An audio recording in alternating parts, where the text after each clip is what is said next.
Good afternoon, everyone. Brent Budrow here with your bi-weekly agronomy update. Thought I'd do a video this time versus a quick text. Short video, quick and to the point.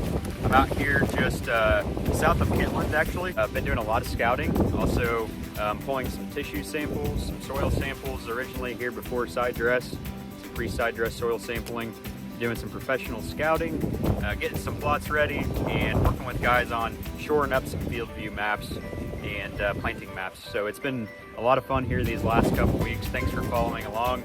This week I decided to do a short video instead of a text. Keep it short and simple, kind of what I've been seeing out there in the countryside. We're in a field here just south of Kentland, and there's a rain coming here. I'm filming this on Thursday, so rain coming across will be here pretty soon. We're expecting quite a bit. We are in that rapid growth stage with corn, so we do want to be looking out for those heavy winds and crossing our fingers that we don't get those. We are seeing some corn ripping of the leaves. So if you look here, a lot of this can be associated to wind. Some of it can actually be associated to that rapid growth. You might see some crinkling of the leaf, and over time that'll rip, and like we see here throughout this field. Weed-wise, looking very good. Most guys have got clean fields. Do look at your field borders. We are seeing some late water hemp and escapes coming on that there are some guys doing some rescue sprays. Looking at beans, hopefully you got your dicamba on and sprayed.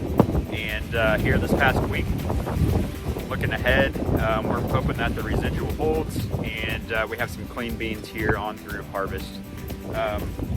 Also with the tissue sampling, sampling areas that we may have questions and problems about. And we're also looking at using this data for next year. What can we do better on the fertilization side to make sure we're heading in the right direction? More yield, more profitability, that's what we're after. If you have any questions on field view, feel free to give me a call. I'd love to have a conversation with you. One thing we're looking at here this time of year, it doesn't make sense to do fungicide. It doesn't make sense to do a foliar application with some nutrients. And one thing we're seeing is with this crop having all kinds of potential, we're not seeing a whole lot of disease yet. However, as you go south into, say, the southern part of Indiana, and we are seeing some diseases starting to come in. So be on the lookout for that. As we look at which fungicides to use, obviously we're looking at profitability. One thing to be sure to look at is your modes of actions. How many modes of actions does this fungicide have? 2, 3? That's an important factor. If you have any questions about that, feel free to give me a call.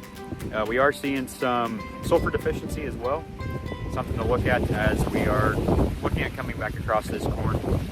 This is Brent Budrow signing off with your bi-weekly update. Thanks for following along.